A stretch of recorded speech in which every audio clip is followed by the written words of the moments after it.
மகிழ்ச்சியான குடும்ப வாழ்க்கைக்கு முதலாவது தேவை, நம்முடைய குடும்ப வாழ்க்கை மகிழ்ச்சியாக மாற வேண்டும் என்றால் முதலாவது தேவை மனைவிக்கு நல்ல கணவன், கணவனுக்கு நல்ல மனைவி. வேற ஏதாவது தேவையா?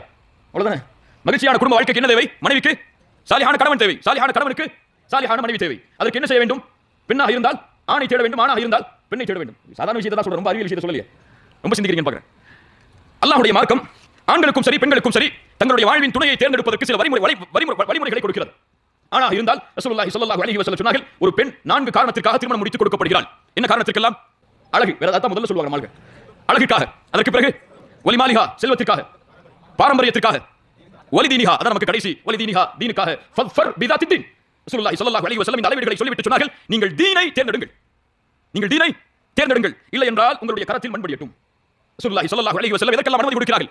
அழகாக உங்களுடைய மனைவி இருக்க வேண்டும் என்று ஆசைப்படுகிறீர்களா? ஹலால், ஹராமா? ஹலால். உங்களுடைய உள்ளம் எதை அழகு என்று பார்க்கிறதோ அதை நீங்கள் பெண்ணிடத்தில் எதிர்பார்க்கலாம், தவறில்லை, ஹலால் தான். அந்த பெண் குடும்பம் செல்வம் உள்ள குடும்பமாக இருக்க வேண்டும் என்று ஆசைப்படுகிறீர்களா? அந்த பெண் செல்வம் உள்ளவளாக இருக்க வேண்டும் என்று ஆசைப்படுகிறீர்களா? ஹலால். ஆனா அந்த பெண்ணுடைய செல்வத்தில் வாழ்றது ஹலாலா கேட்டா அதுக்கு பிறகு, அந்த பெண்ணுடைய குடும்ப செல்வத்தில் வாழ்றது ஹலாலா கேட்டா அதுக்கு வேற ஃபத்வா இருக்கு. பெண்ணிடத்தில் செல்வம் இருக்க வசதியான குடும்பமா இருக்காங்க, கல்யாணம் முடிக்கலாமா? ஹலால். பரம்பரை, அந்த வாப்பா சிஇஓ ஒரு கம்பெனிக்கு, அவருடைய பிள்ளையை கல்யாணம் முடிக்க நினைக்கிறீங்க, ஹலால். அதுக்கு பிறகு இறுதி அல்லாஹ்வுடைய தூதர் சொன்னார்கள், அதுதான் முதன்மை. எது இருந்தாலும் இது இல்லை என்றால் ஒருபோதும் அந்த பெண்ணை திருமணம் செய்யாதீர்கள், செய்தால் அவ்வளவுதான். ஃபத்ஃபர் பிதாத்தி தீன், அதுதான் தீன். அந்த